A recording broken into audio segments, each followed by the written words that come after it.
नमस्कार दोस्तों, आपका अपना चैनल हिंदी जंक्शन पर स्वागत है। मैं परवेश कुमार सिन्हा आप लोगों के बीच पुनः एक और महत्वपूर्ण वीडियो लेकर उपस्थित हुआ हूं।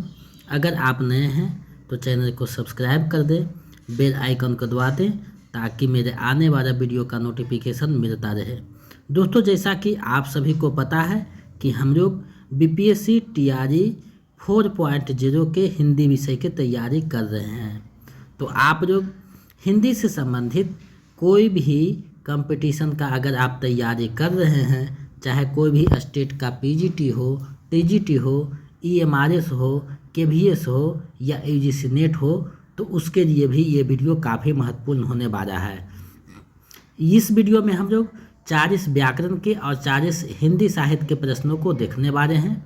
तो यहाँ जो भी प्रश्न दिया जाएगा काफ़ी महत्वपूर्ण है एग्जाम की दृष्टि से, तो आप जो वीडियो के अंत तक बने रहिएगा और इसमें कितना आप सही करते हैं अंत में कमेंट करके हमको बताइएगा और वीडियो को दोस्तों में ज़्यादा से ज़्यादा शेयर करें। दोस्तों, जैसा कि आप सभी को पता है कि बीपीएससी टीआरई जो एग्ज़ाम हो रहा है अभी तक उसमें कोई सिलेबस नहीं जारी करता है, कहीं से भी प्रश्न पूछने के लिए स्वतंत्र हैं। तो उसी को देखते हुए मैंने 6 से 12 तक एक साथ तैयारी करवा रहा हूँ ताकि आपका जो तैयारी है जूनियर टीजीटी से लेकर यूजीसी नेट लेवल तक हो सके। तो आप लोग वीडियो को एक एक प्रश्नों को देखिए और अपनी तैयारी को जो है बेहतर कीजिए और लक्ष्य को प्राप्त कीजिए। तो चलिए देखते हैं आज का जो प्रैक्टिस सेट है, कैमा नंबर का प्रैक्टिस सेट है, उसको देखते हैं। तो दोस्तों, आप लोग देख पा रहे हैं अभ्यास सेट ये 25 है, यानी ये 25वां अभ्यास सेट है, 25वां प्रैक्टिस सेट है। इससे पहले 1 से लेकर 24 तक करवा दिया गया है। अगर आप नहीं देखे हैं तो वीडियो के डिस्क्रिप्शन में प्ले लिस्ट बना हुआ है, लिंक लगाया हुआ है, वहां से जाकर देख सकते हैं। साथ ही साथ जो लेक्चर हुआ है नोट्स का, क्लास का, उसका भी प्ले लिस्ट बना हुआ है, वहाँ से आप क्लास का लेक्चर भी देख सकते हैं। टॉपिक बाई लेक्चर है, एमसीक्यू है, तो वहाँ से देख करके अपने तैयारी को बेहतर कर सकते हैं। तो इस अभ्यास सेट में हम लोग 80 प्रश्नों का अभ्यास करने वाले हैं। अगर आप बीपीएससी टीआरई 4.0 के टीजीटी पीजीटी यानी 6 से लेकर 12 तक किसी भी वर्ग का आप तैयारी कर रहे हैं तो ये वीडियो आपके लिए खास होने वाला है, क्योंकि इसमें 80 महत्वपूर्ण हिंदी साहित्य और हिंदी व्याकरण के प्रश्नों को देखने वाले हैं जो एग्जाम के पैटर्न पर आधारित है, आपका स्तर का ध्यान में रखा गया है। तो ये दृष्टि से ये वीडियो काफ़ी महत्वपूर्ण हो जाता है। तो आप लोग तैयारी कीजिए मेरे चैनल के माध्यम से, क्योंकि हिंदी जंक्शन के माध्यम से 4000 प्लस बच्चों ने अपना लक्ष्य प्राप्त किया है, आगे आप भी कर सकते हैं। अगर आप बीपीएससी टीआरई 4.0 का नोट्स और प्रैक्टिस सेट प्रीवियस सेट पाना चाहते हैं तो मेरे नंबर 7261815307 पे 249 रुपया किसी भी माध्यम से पेमेंट कर दीजिए, गूगल पे, फ़ोनपे, पेटीएम, और उसका स्क्रीनशॉट लेकर हमें इसी नंबर पे व्हाट्सएप कर दीजिए। तो हम इधर से आपको नोट्स जो है previous set, practice set PDF में रूप में भेज देंगे। ए स्टेट के लिए 199 रुपया पेमेंट करके स्क्रीनशॉट भेजिए, कोई भी पेपर के लिए आपको नोट्स मिल जाएगा। तो इन सारे चीज़ों से जुड़ करके अपने तैयारी को बेहतर कर सकते हैं। तो चलिए बिना देर करते हुए आज के प्रश्नों को देखते हैं। आज का प्रश्न क्या कहता है, कैसा प्रश्न है, तो चलिए चलते हैं। तो आप देख रहे हैं अभ्यास सेट ये 25 है, ये 25वां अभ्यास सेट हम लोग देखने वाले हैं। 1 से 24 तक करवाया जा चुका है अभ्यास सेट, अगर नहीं देखें तो देख सकते हैं। यहाँ पहला प्रश्न आप लोगों के सामने है, 25वां प्रैक्टिस सेट का पहला प्रश्न आप लोगों के सामने है। हम लोग तो विस्तार में ज़्यादा नहीं देखेंगे क्योंकि समय बहुत कम रहता है और समय निकाल करके हम आपके पास जो है चीज़ें को प्रस्तुत करते हैं। तो आप लोग टॉपिक वाइज जो क्लास है उसको देख सकते हैं, एमसीक्यू को देख सकते हैं। देखिए यहाँ पहला प्रश्न आप लोगों के सामने है, सिंधी भाषा का विकास अपभ्रंश की किस बोली से माना जाता है। यानी सिंधी जो भाषा है उसका विकास जो है अपभ्रंश के किस शैली से माना जाता है, यानी किस बोली से माना जाता है। अपभ्रंश के किस शैली, किस बोली से माना जाता है, ऐसा प्रश्न पूछा गया है। तो देखिए सिंधी का जो विकास है वो ब्राचर से हुआ है, यानी अपभ्रंश का जो ब्राचर रूप है उसी से हुआ है। तो विकल्प क इसका सही आंसर हो जाएगा।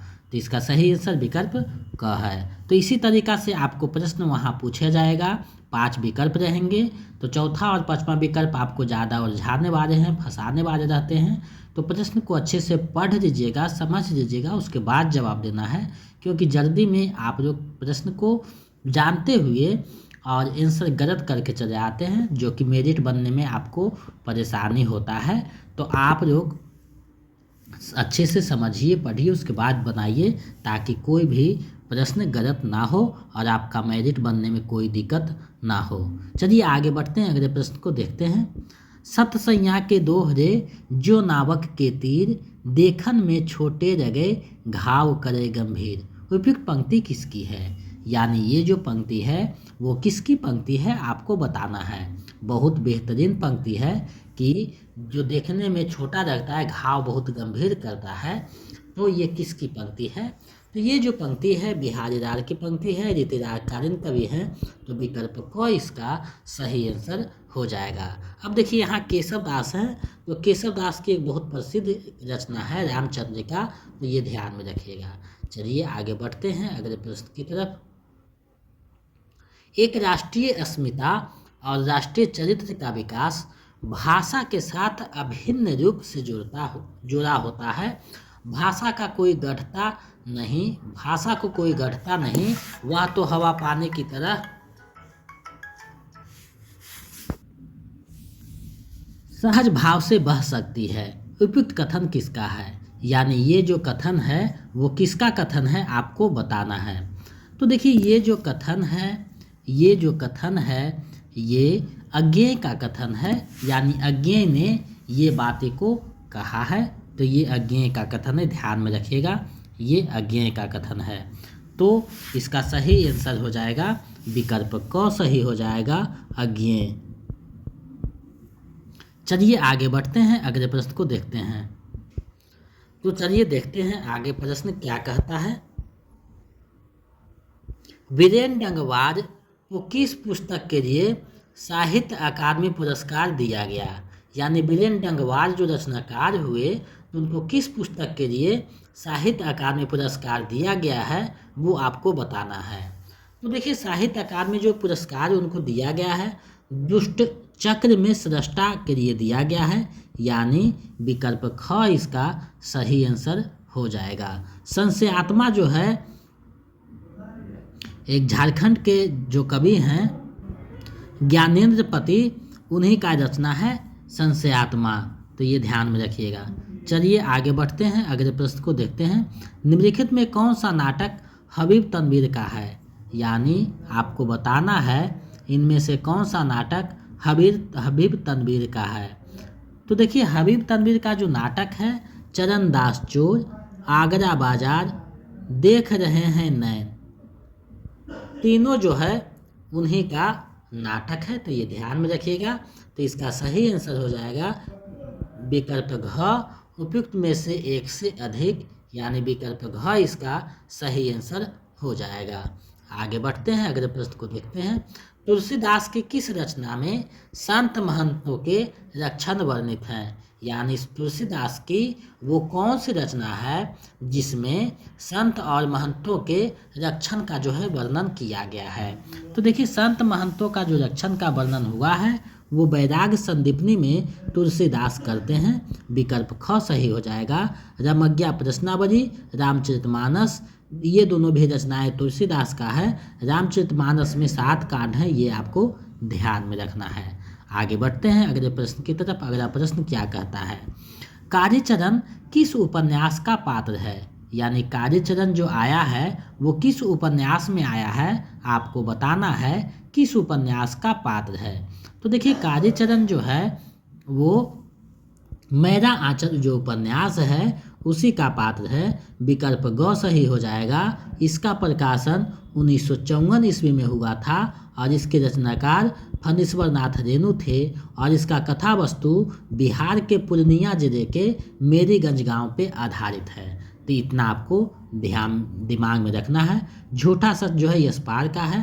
प्रति परिकथा भी फणीश्वर नाथ रेणु की रचना है। तो ये बातें भी आपको ध्यान में रखने की आवश्यकता है। आगे बढ़ते हैं, अगले प्रश्न को देखते हैं क्या कहता है।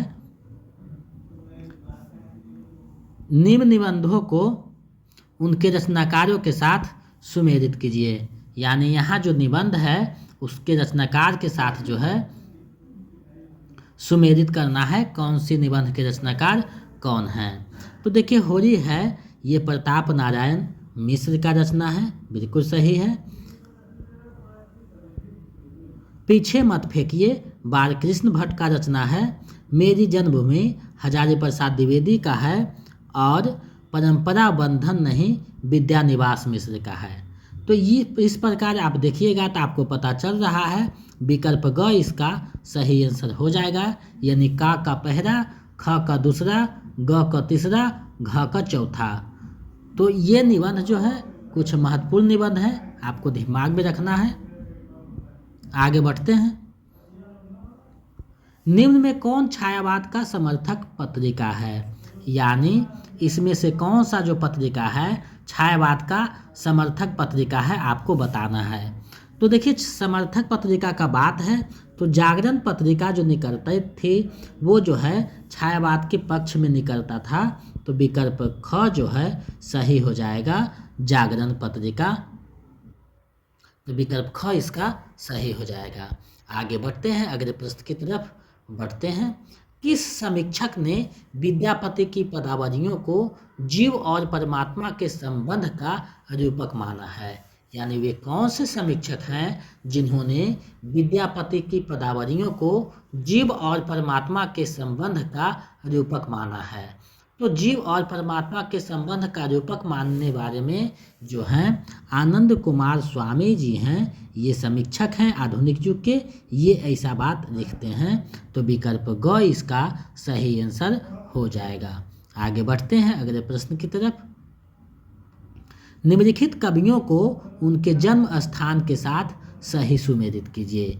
यानी यहाँ जो कवि हैं उनके जन्म स्थान के साथ आपको सही जो है सुमेलित करना है, कौन से कवि का जन्म कहाँ हुआ था। तो देखिए गुरु नानक का जन्म जो है तलवंडी में होता है। उसके बाद आते हैं धर्मदास, तिनका जो जन्म है बांधवगढ़ में होता है। दादू दयाल का जो जन्म होता है अहमदाबाद में होता है। और सुंदरदास का जन्म जो होता है दौसा में होता है। तो इस प्रकार मिलान कीजिएगा तो विकल्प क सही हो जाएगा। यानी क का दूसरा, ख का तीसरा, ग का चौथा, घ का पहला। तो विकल्प क इसका सही आंसर हो जाएगा। आगे बढ़ते हैं। आल्हा किस ऋतु में गाया जाता है? तो आल्हा जो रामायण है आप जानते हैं, आल्हा रामायण जो है उसी पे आधारित है। तो आल्हा जो गाया जाता है वो किस ऋतु में गाया जाता है?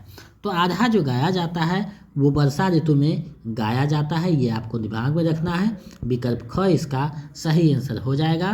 तो इस तरीका से प्रश्न पूछते हैं, तो आपके स्तर को दिमाग में रखते हुए जो है प्रश्न अभ्यास सेट तैयार किया गया है। तो इसको अच्छे से देखिए, कोई भी प्रैक्टिस सेट है उसको 3 बार 4 बार 5 बार बनाइए ताकि कहीं भी कोई दिक्कत ना हो। चलिए आगे बढ़ते हैं। फोर्ट विलियम कॉलेज की स्थापना कब हुई? यानी फोर्ट विलियम कॉलेज जो कलकत्ता में स्थापित हुआ था तो उसका स्थापना कब किया गया था आपको बताना है। तो फोर्ट विलियम कॉलेज से एक प्रश्न पूछा जाता है, तो उससे संबंधित जो बातें हैं खड़ी बोली के विकास में हम पढ़ाए हैं, वहाँ आप देख सकते हैं। तो इसका जो स्थापना होता है 1800 ईस्वी में किया जाता है। यानी विकल्प क इसका सही आंसर हो जाएगा। 1800 ईस्वी में फोर्ट विलियम कॉलेज कलकत्ता की स्थापना की जाती है। तो विकल्प क इसका सही आंसर हो जाएगा। आगे बढ़ते हैं, अगले प्रश्न को देखते हैं। सिद्धों में प्रचलित महामुद्रा शब्द का अभिप्राय है। तो क्या अभिप्राय है आपको बताना है। सिद्धों में जो महामुद्रा का जो प्रक्रिया चलता है तो उसका क्या अर्थ होता है वो आपको बताना है। तो सिद्धि हेतु आसन का एक रूप है, ऐसा नहीं है। सिद्धि हेतु की जाने वाली एक क्रिया है, ऐसा नहीं है। सिद्धि प्राप्त हेतु स्त्री संसर्ग है, तो बिल्कुल सही है। सिद्धि प्राप्त हेतु स्त्री जो संसर्ग है वही महामुद्रा की अवस्था को उसको जो है महामुद्रा अवस्था कहा जाता है। तो विकल्प ग इसका सही आंसर हो जाएगा। आगे बढ़ते हैं। अपभ्रंश शब्द का सबसे पहले उल्लेख किसने किया है? अपभ्रंश शब्द का सर्वप्रथम उल्लेख और चर्चा किसने किया है आपको बताना है। तो अपभ्रंश शब्द का सर्वप्रथम उल्लेख पतंजलि करते हैं। विकल्प ग इसका सही आंसर हो जाएगा। पतंजलि ने ही अपभ्रंश शब्द का सर्वप्रथम उपयोग किया था। तो विकल्प ग इसका सही आंसर हो जाएगा। आगे बढ़ते हैं। कृपाराम द्वारा रचित नायिका भेद की सबसे पुरानी पुस्तक है। कृपाराम द्वारा रचित नायिका भेद की सबसे पुरानी पुस्तक कौन सा है, आपको बताना है। तो कृपाराम का जो रचना है हित तरंगिणी है, आपको पता होना चाहिए। तो विकल्प क इसका सही आंसर हो जाएगा। हित तरंगिणी सबसे उज्ज्वल निर्मणी रूप गोस्वामी का है, ये दिमाग में रखिएगा। सुदामा चरित नरोत्तम दास का है। तो ये भी बातें आपको ध्यान में रखना है, क्योंकि यहाँ से भी प्रश्न पूछा जा सकता है। तो आप अपनी तैयारी को बेहतर ढंग से कीजिए, एक एक चीज़ों को ध्यान में रखिए। एक बार नहीं, 2 बार नहीं, 3 बार नहीं, 4 बार देखिए तो दिमाग में आ जाएगा बात। चलिए देखते हैं अगले प्रश्न को। इनकी उक्तियों ऐसी लुभावनी हुई कि बिहारी आदि परवर्ती कभी भी उनमें से बहुतों का अपहरण करने का लोभ ना रोक सके। आचार्य शुक्र की यह उक्ति किस कवि के विषय में कहा गया है। तो ये जो उक्ति कहा गया है ये रहीम दास के बारे में कहा गया है, यानी भक्तिकालीन जो रहीम कवि थे उसका जो है कल्पना बिहारी जैसे भी जो है नकल करके अपने कविताओं में करते हैं। तो विकल्प ख इसका सही आंसर हो जाएगा। आगे बढ़ते हैं। उत्तर भारत में भक्ति का प्रसार का करने का श्रेय किसे प्राप्त है। यानी उत्तर भारत में, उत्तरी भारत में जो भक्ति मार्ग का जो प्रसार हुआ है तो उसको प्रसार करने का श्रेय किसे है, ये आपको बताना है। तो उत्तर भारत में जो है रामानंद जो है भक्ति का प्रसार करते हैं। विकल्प ख इसका सही आंसर हो जाएगा। दक्षिण में रामानुजाचार्य कर रहे थे, लेकिन उत्तर में रामानंद उससे लेकर के आते हैं और भक्ति का जो है प्रचार प्रसार करते हैं। तो विकल्प ख इसका सही आंसर हो जाएगा। आगे बढ़ते हैं। कबीर ने अपने निर्गुण पंथ में वह कौन सा तत्व शामिल किया जिसका नाथ पंथ में अभाव था। यानी नाथ पंथ में अभाव था, लेकिन कबीर दास ने अपने निर्गुण पंथ में उसे शामिल करते हैं और वो जो है अलग हो जाता है, यानी विशेष हो जाता है। तो रागात्मक तत्व से रहित साधना व तांत्रिक विधान, ऐसा तो वहाँ भी कहा गया, तो ये बात गलत है। हृदय पक्ष शून्य सामान्य अंत साधना का मार्ग, तो ये भी वहाँ बात की गई है नाथ पंथ में। भारतीय वेदांत और सूफियों का प्रेम तत्व, तो ये जो है सम्मिलित करते हैं। भारतीय वेदांत और सूफियों का प्रेम जो है अपने निर्गुण पंथ में मिलाते हैं, तो ये सबसे अलग हो जाता है। तो विकल्प ग इसका सही आंसर हो जाएगा। चलिए आगे बढ़ते हैं अगले प्रश्न की तरफ। संत रज्जब द्वारा दादू दयाल की समग्र रचनाओं का संकलन किस नाम से जाना गया। यानी किस नाम से जाना गया वो आपको बताना है। तो उसे जो है अंगबधू नाम से जाना गया है। विकल्प ग जो है इसका सही आंसर हो जाता है। चलिए आगे बढ़ते हैं, अगले प्रश्न को देखते हैं। मैं कहता हूँ आँखन देखी, तू कहता कागज की देखी, इस काव्य पंक्ति का आशय है। ये काव्य पंक्ति का क्या आशय है, क्या अर्थ है, आपको बताना है। तो ये जो पंक्ति है बहुत ही प्रसिद्ध पंक्ति है, यूजीसी नेट में पूछा हुआ ये पंक्ति है। ये पंक्ति कबीरदास की पंक्ति है, ये आपको पता होनी चाहिए। ये कबीरदास की बहुत ही बेहतरीन पंक्ति है। अब इसका अर्थ क्या होता है आपको बताना है। तो प्रत्यक्ष ज्ञान और पुस्तकीय ज्ञान एक ही है, ऐसा नहीं कहा गया है। स्वानुभव शास्त्रीय ज्ञान से बड़ा है, बिल्कुल सही बात है कि जो अनुभव किया जाता है वो शास्त्रीय ज्ञान से बड़ा होता है। प्रत्यक्ष ज्ञान पुस्तकीय ज्ञान से हीन है, ऐसा भी नहीं कहा गया है। तो विकल्प ख इसका सही आंसर हो जाएगा, क्योंकि अगर आप तीनों विकल्प पे विचार कीजिएगा तो आपको अर्थ निकल रहा है कि आखिर आखन देखी का बात किया गया है, यानी जो अनुभव है तो शास्त्रीय ज्ञान से बड़ा होता है। बिल्कुल सही बात है, विकल्प ख जो है सही हो जाएगा। आगे बढ़ते हैं। कबित विवेक एक नहीं मोरे, सत्य कहूँ लिखि कागद कोरे, यह विनयोक्ति किस कवि की है। यानी यह जो विनय का बात किया गया है तो कौन से कवि ये बात करते हैं, ये आपको बताना है। तो ये जो बात करते हैं ये तुलसीदास बात करते हैं। विकल्प ग जो है सही हो जाएगा।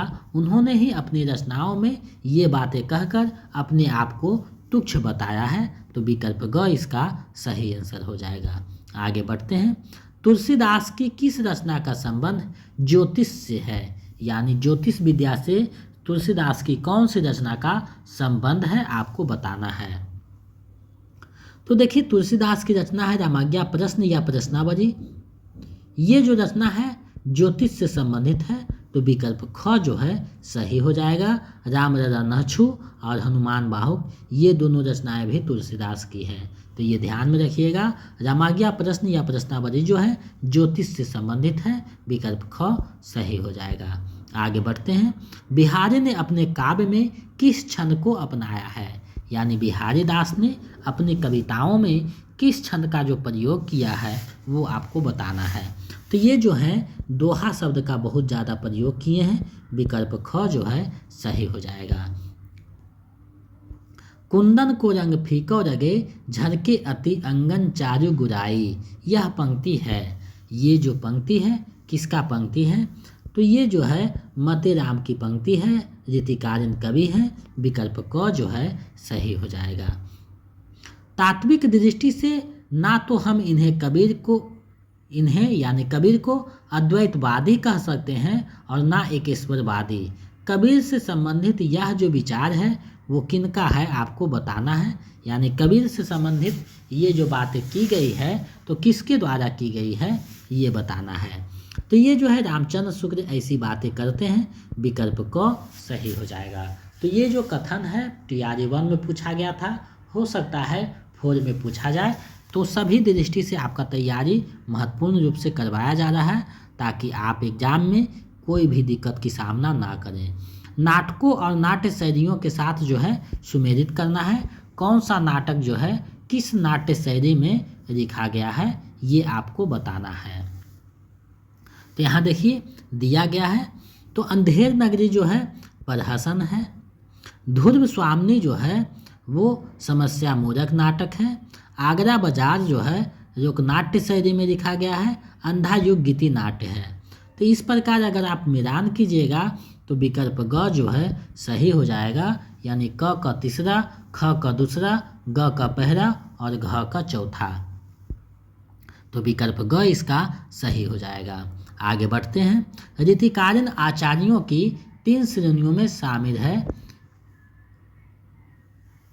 रीतिकालीन आचार्यों की 3 श्रेणियों में शामिल है, तो वे श्रेणी कौन से श्रेणी है आपको बताना है। तो पहला उद्भावक आचार्य हुए रीतिकाल में, एक हुए व्याख्याता आचार्य, एक हुए कवि शिक्षक, तो यानी तीनों के तीनों सही हैं, तो विकल्प घ सही हो जाएगा, उपयुक्त में से एक से अधिक। तो इस तरीका से भी प्रश्न पूछा जाता है, तो ध्यान में रखिएगा। इनमें असंगत है, तो कौन असंगत है आपको बताना है, इनमें असंगत कौन है। तो शकुंतला नाटक नेवाज ने लिखा है, बिल्कुल सही है।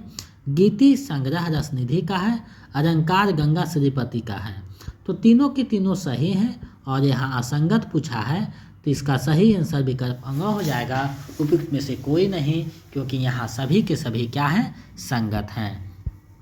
आगे बढ़ते हैं, अगले प्रश्न को देखते हैं। ऋतु वर्णन तो इनके जैसा और किसी श्रृंगारी कवि ने नहीं किया, ऋतु वर्णन तो इनके जैसा और किसी श्रृंगारी कवि ने नहीं किया है। आचार्य रामचंद्र शुक्ल का यह कथन किस कवि के लिए है, यानी रामचंद्र शुक्ल का ये जो कथन है किस कवि के लिए कहा गया है आपको बताना है। तो ये जो बातें जो हैं सेनापति के बारे में रामचंद्र शुक्ल कहते हैं, विकल्प ख इसका सही आंसर हो जाएगा। और पर्व त्यौहार का बात आएगा तो पद्माकर आएंगे, तो ये ध्यान में रखना है। अगला प्रश्न है, वे पूर्वीपन की परवाह न करके अपने वैश्वार्य की ग्राम्य कहावतें और शब्द भी बेधड़क रख दिया करते थे। शुक्ल जी की इन पंक्तियों का संबंध किससे है, यानी शुक्ल जी ये बात किस कवि के बारे में कहते हैं आपको बताना है, किसके बारे में ये बात लिखते हैं। तो प्रताप नारायण मिश्र के बारे में रामचंद्र शुक्ल ये बातें कहते हैं, तो विकल्प ग जो है सही हो जाएगा, प्रताप नारायण मिश्र। आगे बढ़ते हैं। मेरी समझ में नई शैली में भाव नहीं, भावों की छाया पाई जाती थी, जिन्हें पकड़कर हृदयंगम करने में कठिनाई होती थी। इस छायावादिता से ही मैंने छायावाद शब्द बनाया था। यह कथन किस आलोचक का है? ये जो कथन है वो किस आलोचक का है आपको बताना है। तो ये जो कथन है मुटुकधर पांडे के द्वारा कहा गया है, लिखा गया है। विकल्प ग इसका सही आंसर हो जाएगा। आगे बढ़ते हैं। रसायन शब्द ही आगे चलकर आकर रासो हो गया। रासो काव्यों के संदर्भ में यह किसने माना है? यानी किसने माना है कि रासो शब्द की उत्पत्ति जो है रसायन से हुआ है? तो ये जो मानने वाले हैं रामचंद्र शुक्ल मानने वाले हैं। विकल्प क इसका सही आंसर हो जाएगा। आगे बढ़ते हैं। किस आलोचक ने सरस्वती पत्रिका को 20वीं शताब्दी के प्रारंभिक काल का विश्वकोश कहा है? यानी 20वीं शताब्दी का जो प्रारंभिक काल है उसका विश्वकोश सरस्वती पत्रिका को किसने कहा है? तो ये बातें रामचंद्र शुक्ल कहते हैं। विकल्प क इसका सही आंसर हो जाएगा। आगे बढ़ते हैं। भारतीय संविधान के किस अनुच्छेद में भाषाई अल्पसंख्यकों के लिए विशेष प्रावधान है? भाषाएं जो अल्पसंख्यक हैं उसके लिए विशेष प्रावधान किस अनुच्छेद में है आपको बताना है। तो ये जो अनुच्छेद 350 है उसमें ये बातें कही गई है। विकल्प ग सही हो जाएगा, यानी अनुच्छेद 350। आगे बढ़ते हैं। चींटी से लेकर हाथी पर्यंत पशु, भिक्षु से लेकर राजा पर्यंत मनुष्य, बिंदु से लेकर समुद्र पर्यंत जल, अनंत आकाश अनंत पृथ्वी अनंत पर्वत सभी पर कविता हो सकती है। उक्त कथन किस विद्वान का है? यानी ये जो कथन है किस विद्वान का है आपको बताना है। तो ये जो कथन है महावीर प्रसाद द्विवेदी सरस्वती पत्रिका के माध्यम से सभी रचनाकारों को सजेस्ट करते हैं। तो विकल्प ख इसका सही आंसर हो जाएगा। आगे बढ़ते हैं। सबका निचोड़ लेकर तुम सुख से सुखे जीवन में, बरसों प्रभात हिमकंसा आंसू इस विश्व सदन में। प्रस्तुत पंक्तियाँ किसकी है? यानी ये जो पंक्तियाँ हैं वो किसकी पंक्तियाँ हैं आपको बताना है। तो ये जयशंकर प्रसाद की आंसू कविता जो है उसी में वर्णित है, आंसू के बारे में कहा गया है। यानी विकल्प क जो है सही हो जाएगा। आगे बढ़ते हैं। किसकी कविताएं स्वाधीन भारत का इस्पाती दस्तावेज है? तो किसकी कविताएं स्वाधीन भारत का इस्पाती दस्तावेज है आपको बताना है। तो वो मुक्तिबोध की कविताएं हैं जो स्वाधीन भारत का इस्पाती दस्तावेज है। विकल्प ग जो है सही हो जाएगा। आगे बढ़ते हैं। ज्ञानपीठ पुरस्कार विजेताओं को उनके पुस्तकों के साथ सुमेलित कीजिए। यानी कौन से किसकी पुस्तक है जिसे ज्ञानपीठ पुरस्कार दिया गया है? तो देखिए दिनकर आते हैं, यानी रामधारी सिंह दिनकर। इनकी रचना है उर्वशी। पंत का है चिदम्बरा। महादेवी वर्मा का है यामा। अज्ञेय का है कितनी नावों में कितनी बार। तो इस प्रकार अगर आप मिलान कीजिएगा तो विकल्प ख सही हो जाएगा। यानी क का चौथा, ख का दूसरा, ग का तीसरा, घ का पहला। तो विकल्प ख सही हो जाएगा। सभी जो है ज्ञानपीठ पुरस्कार प्राप्त पुस्तक हैं और इधर रचनाकार हैं। यहाँ देखिए अज्ञेय का पूरा नाम पूछता है तो सच्चिदानंद हीरानंद बात से अज्ञेय है, ये दिमाग में रखिएगा ताकि कोई दिक्कत ना हो प्रश्न बनाते समय एग्जाम हॉल में। चलिए आगे बढ़ते हैं। नई कविता में रघु मानव की प्रतिष्ठा किसने की है? नई कविता में रघु मानव की प्रतिष्ठा किसने की है आपको बताना है। ये TRE 1 में पूछा हुआ प्रश्न है। तो विजयदेव नारायण शाही ने किया है रघु मानव की प्रतिष्ठा नई कविता में। विकल्प ग इसका सही आंसर हो जाएगा। तो साहित्य के जो 40 प्रश्न थे उसको हम लोगों ने देखा है। अब जो है हम लोग आगे बढ़ते हैं और व्याकरण के प्रश्नों को देखते हैं। अन्वय का संधि विच्छेद है, तो अन्वय का सही संधि विच्छेद क्या होगा? तो अनु जो है यानी अन्वय। विकल्प ग इसका सही आंसर हो जाएगा। प्रत्येक में संधि है तो कौन सा स्वर संधि है आपको बताना है। तो प्रत्येक में जो संधि आएगा वो यन स्वर संधि आएगा। विकल्प क इसका सही आंसर हो जाएगा। अगर आप संधि वाले टॉपिक नहीं पढ़े हैं तो मेरे चैनल पे पढ़ा हुआ है, व्याकरण वाले टॉपिक में जाकर प्लेलिस्ट में देख सकते हैं। इनमें से प्रेरणार्थक क्रिया है तो कौन जो है प्रेरणार्थक क्रिया है आपको बताना है। तो बालक छत पर खड़ा है, ये नहीं है। रोहन पत्र लिखवाता है, बिल्कुल सही है, ये जो है प्रेरणार्थक क्रिया है, विकल्प ख सही हो जाएगा।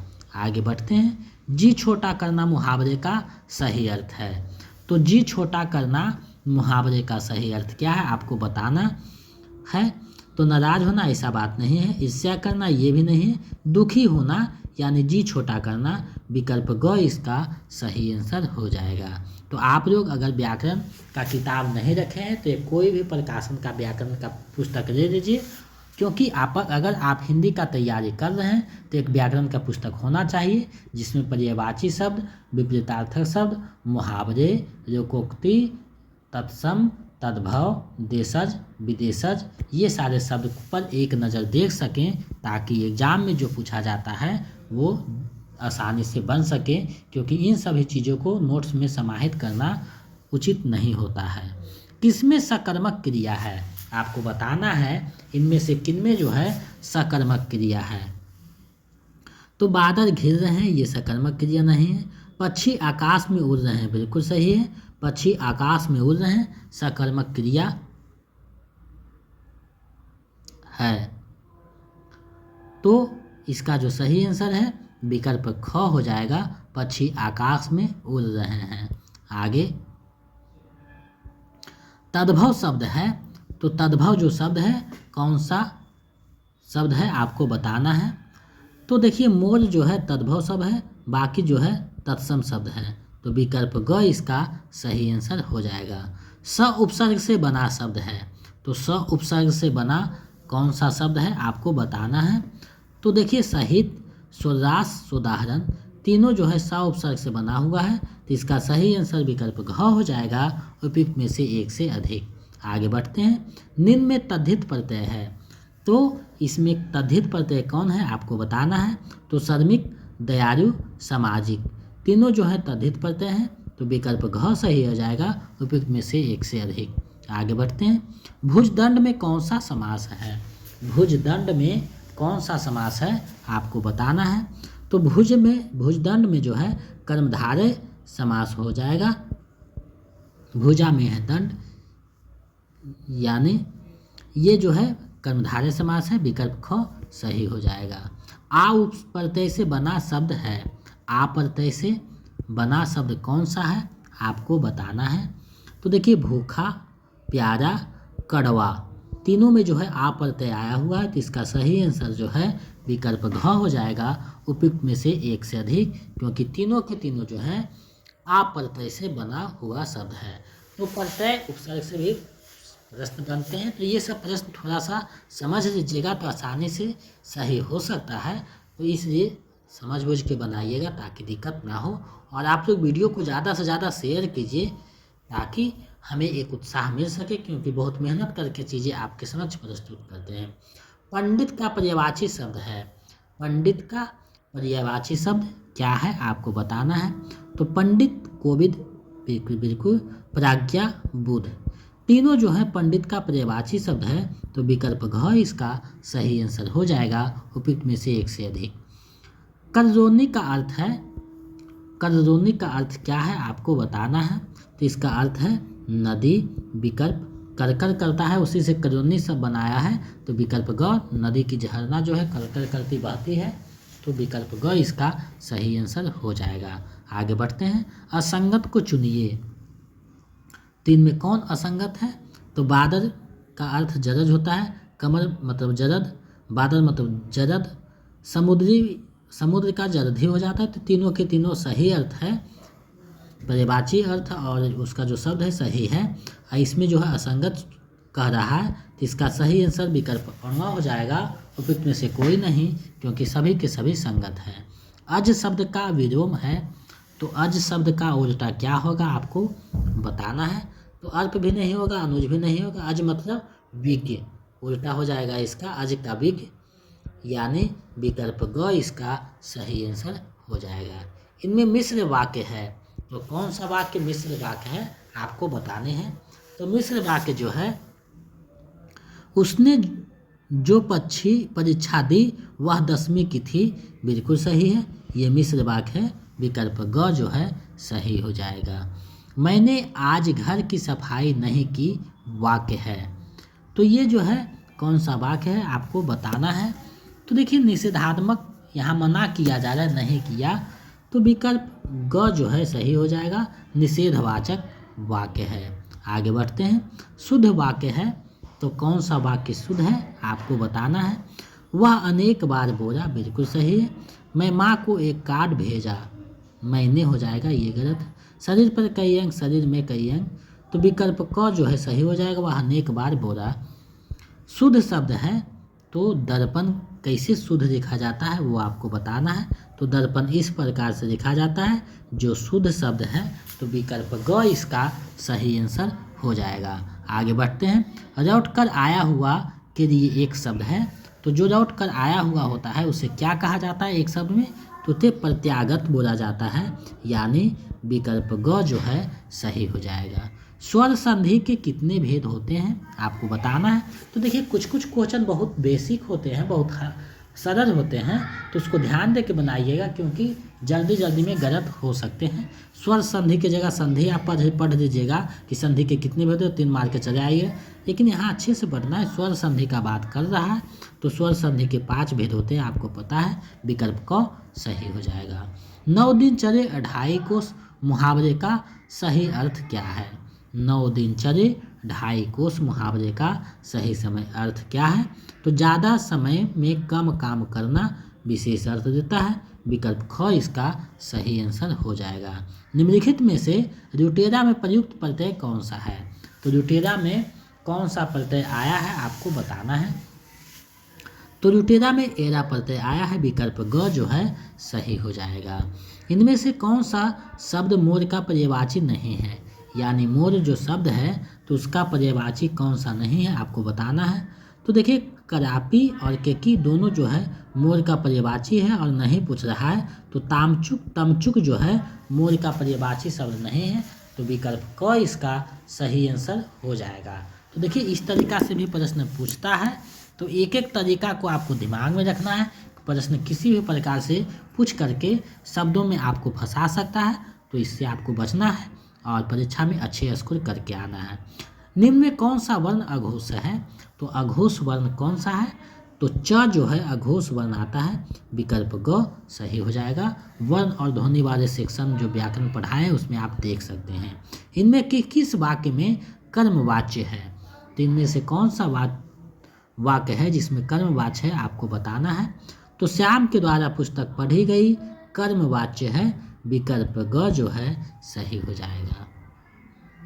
निम्नलिखित में कौन सा शब्द ऋणी का विलोम है, यानी ऋणी जो शब्द होता है तो उसका विलोम कौन सा शब्द है आपको बताना है। तो ऋणी का जो विलोम शब्द है वो ऋणी हो जाएगा, विकल्प क इसका सही आंसर हो जाएगा। आगे बढ़ते हैं। शुभेच्छा का सही संधि विच्छेद कौन सा है, शुभेच्छा जो शब्द है तो उसका सही संधि विच्छेद कौन सा है आपको बताना है। तो शुभ जोड़ इच्छा शुभेच्छा हो जाएगा, विकल्प ख सही हो जाएगा। युद्ध भूमि में शब्द में कौन सा समास है, तो युद्ध भूमि शब्द में जो समास आया है युद्ध भूमि तत्पुरुष समास है, विकल्प क सही हो जाएगा। पवन तनय संकट हरन मंगल मूर्ति रूप राम रखन सीता सहित हर्ष बरसहु सुरभूप। प्रस्तुत पंक्तियों में कौन सा छंद है, ये जो पंक्ति है इसमें कौन सा छंद है आपको बताना है। तो इसमें जो छंद आया है दोहा छंद में ये बातें की गई है, विकल्प ग सही हो जाएगा, तुलसीदास की पंक्ति है। दुख ही जीवन की कथा रही क्या कहूँ आज जो नहीं कही, उपयुक्त पंक्ति में कौन सा रस आया है, तो ये जो पंक्ति है सूर्यकांत त्रिपाठी निराला की पंक्ति है, तो इसमें कौन सा रस आया है आपको बताना है। तो इसमें जो रस आया है करुण रस आया है, विकल्प क सही हो जाएगा। तो इस प्रकार के प्रश्न रहेंगे। अब जो है गद्यांश की जगह देखिए आज यहाँ पद्यांश दिया गया है, यानी पद यानी कविता है। अब देखिए कविता का जो है वो भी पूछा जा सकता है, अभी तक नहीं पूछा गया है, तो हो सकता है 4.0 में पूछा जाए, इसलिए मैंने इसमें डाला है ताकि आप अभी से देख सकें और अभ्यास कर सकें। तो चलिए देखते हैं ये पंक्ति जो है इसमें क्या बातें की गई है। देखिए लिखा गया है, सुनता हूँ मैंने भी देखा है कारे बादल में हंसती चांदी की रेखा, कारे बादल जाति द्वेष के, कारे बादल विश्व के देश के, कारे बादल उठते पर नव नव स्वतंत्रता के प्रवेश के, सुनता आया हूँ है देखा, कारे बादल में हंसती चांदी की रेखा। ये जो पंक्ति है सुमित्रानंद पंत की पंक्ति है, ये दिमाग में रखिएगा। और ये पंक्ति से संबंधित अब जो प्रश्न है उसको हम लोग देखेंगे कि प्रश्न कैसे पूछता है। तो चलिए देखते हैं, कारे बादल में हंसती चांदी की रेखा, पंक्ति का भाव क्या है। तो ये जो पंक्ति है इसका भाव है, विपत्तियों के बीच आशा की किरण दिखाई देती है। तो विकल्प ग सही हो जाएगा, क्योंकि यही अर्थ इस पंक्ति का है, यानी कवि का मतलब यही है कहने का। काले बादल प्रतीक है, तो किसका प्रतीक है काले बादल? तो काले बादल जातिगय वैमनस्य जो है उसका प्रतीक है। विकल्प ख इसका सही आंसर हो जाएगा। चलिए आगे बढ़ते हैं। काले बादल में हंसती चांदी की रेखा में कौन सा अलंकार है? काले बादल में हंसती चांदी की रेखा, इसमें कौन सा अलंकार है आपको बताना है। तो यहाँ उपमा दिया गया है, तो विकल्प क सही हो जाएगा, उपमा अलंकार हो जाएगा। आगे बढ़ते हैं। निम्न में कौन बादल का पर्यायवाची शब्द नहीं है? तो बादल का जो पर्यायवाची शब्द नहीं है वो जरज हो जाएगा। जरज मतलब हो जाएगा जल में जो निवास करता है, तो कमर का ये अर्थ है। तो विकल्प ख इसका सही हो जाएगा। पयोधर और जरद जो है बादल का पर्यायवाची शब्द है। आगे बढ़ते हैं। कवि क्या सुनने और देखने की बात कहता है? तो कवि क्या सुनने और देखने की बात करता है? तो आशा की किरण को सुनने और देखने की बात करता है। विकल्प ग इसका सही आंसर हो जाएगा। चलिए अब एक गद्यांश है, उसको गद्यांश को पढ़ते हैं और इससे संबंधित जो प्रश्न है उसको देखेंगे। तो टीजीटी में 4 से 5 गद्यांश और पीजीटी में लगभग 2 से 3 गद्यांश पूछे जाते हैं। तो इसलिए आपको गद्यांश को बनाना जरूरी है। और गद्यांश का नियम है कि जो कहता है उसी के अनुसार आपको जवाब देना है, अपना मन से कुछ नहीं समाना है। तो चलिए देखते हैं। संसार में प्रत्येक सुंदर वस्तु उस सीमा तक है जिस सीमा तक वह जीवन की विविधता के साथ सामंजस्य की स्थिति बनाए हुए है, और प्रत्येक विरूप वस्तु उसी सीमा तक विरूप है जिस समय सीमा तक वह जीवन व्यापी सामंजस्य को छीन भिन्न करती है।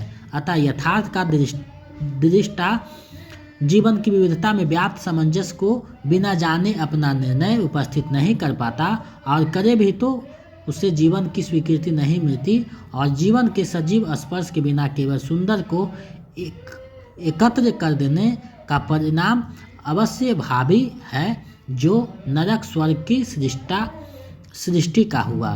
संसार में सबसे अधिक दंडनीय वह व्यक्ति है जिसने यथार्थ के कुत्सित पक्ष को एकत्र कर नरक का आविष्कार कर डाला, क्योंकि इस चित्र ने मनुष्य की सारी बर्बरता को चुन चुनकर ऐसे ब्यौरेवार प्रदर्शित किया कि जीवन के कोने कोने में नरक गढ़ा जाने लगा। इसके उपरांत उससे यथार्थ के अकेले सुख पक्ष को पूंजीभूत कर इस तरह सजाना पड़ा कि मनुष्य उसे खोजने के लिए जीवन को छिन्न भिन्न करने लगा। अब देखिए गद्यांश जो है यहाँ दिया गया है, अब उससे संबंधित जो प्रश्न है उसको हम लोग देखेंगे। तो उक्त गद्यांश में किस बात के प्रति सतर्क किया है? तो इसमें जो सतर्क किया गया है, बुद्धि के अतिरेक पर ऐसा नहीं है, कल्पना के अतिरेक के प्रति ऐसा नहीं है, सौंदर्य के अतिरेक के प्रति बिल्कुल सही है। तो विकल्प ग सही हो जाएगा, सौंदर्य के अतिरेक के प्रति सजग किया गया है। आगे बढ़ते हैं। सुंदर वस्तु जीवन की विविधता के साथ क्या करती है? तो जीवन की विविधता के साथ ये जो है विच्छिन्न कर देती है, यानी विकल्प ख जो है सही हो जाएगा। सबसे अधिक दंडनीय व्यक्ति कौन है? तो सबसे अधिक दंडनीय व्यक्ति जो है सौंदर्य की विभत्स रूप प्रस्तुत करने वाला होता है, यानी विकल्प क जो है सही हो जाएगा। आगे बढ़ते हैं। सौंदर्य उपयोगी तभी होता है जब बुद्धि का स्पर्श मिलता है, यानी बुद्धि का जब स्पर्श मिलता है तो वो क्या है, उपयोगी हो जाता है। विकल्प ग इसका सही आंसर हो जाएगा, क्योंकि इसी बात पे जोर दिया गया है।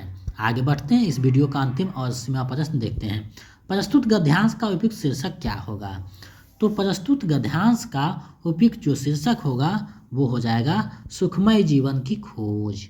तो विकल्प ग इसका सही आंसर है। जीवन और सौंदर्य हो सकता था, लेकिन उससे ज़्यादा ये है अच्छा, तो जो ज़्यादा प्रेफर करेगा उसी को जो है हम लोग आंसर बनाएंगे। तो विकल्प ग सही हो जाएगा। सौंदर्य की महत्ता की बात नहीं किया तो ये बिल्कुल गलत है, तो विकल्प ग सही हो जाएगा। तो आज मैंने आप लोगों के बीच अभ्यास सेट 25 का जो सभी प्रश्न था उसको प्रस्तुत किया। तो हमें विश्वास है कि आपकी तैयारी में महत्वपूर्ण भूमिका निभाएगा। तो ये कोई भी प्रैक्टिस सेट है उसको 3-4 बार 5 बार देखिए, ताकि आप प्रश्नों को अच्छे से रूबरू हो सके प्रश्नों से और अपनी तैयारी को बेहतर कर सके, गतिशील कर सकें। तो आप जो है मेरे चैनल पे इतना देर बने रहें, इसके लिए बहुत बहुत धन्यवाद। अगर आप चाहते हैं कि BPSC TRE 4.0 का नोट्स मिले तो मेरे नंबर जो है उस पर आप 249 रुपया भेजिए। मेरा नंबर है 72 61 81 53 07, 72 61 81 53 07। इस पे 249 रुपया फ़ोनपे, गूगल पे, पेटीएम किसी भी माध्यम से पेमेंट कीजिए और उसका स्क्रीनशॉट लेकर इसी नंबर पे हमें व्हाट्सएप कर दीजिए। तो हम इधर से आपको नोट्स 249 रुपया पेमेंट कीजिएगा तो notes practice set, previous set भेज देंगे। और ए स्टेट के पेपर 2 के लिए 199 रुपया इसी नंबर पे पेमेंट कीजिए, तो हम इधर से नोट्स और प्रैक्टिस सेट उपलब्ध करवा देंगे। तो मेरे साथ जुड़ करके और हिंदी जंक्शन पर अपने अध्ययन को जारी रख करके अपने लक्ष्य को प्राप्त कर सकते हैं, क्योंकि पिछले TRE 2-3 में लगभग 4000 प्लस बच्चों ने अपना सफलता प्राप्त किया है। तो आगे आप भी कर सकते हैं। तो मेरे चैनल पे बने रहिए, अपने तैयारी को बेहतर करते रहिए, हमारे मार्गदर्शन में अपने लक्ष्य को प्राप्त कर सकते हैं। तो मेरे साथ इतना देर तक बने रहें, उसके लिए बहुत बहुत धन्यवाद। अगर नए हैं तो चैनल को सब्सक्राइब करके बेल आइकन को दबा दें, ताकि मेरे वीडियो का नोटिफिकेशन आपको मिलता रहे, और दोस्तों में इसे ज़्यादा से ज़्यादा शेयर करें। तो मिलते हैं एक नए वीडियो में, तब तक बहुत बहुत आभार। जय हिंद। मिलते हैं एक नए वीडियो में।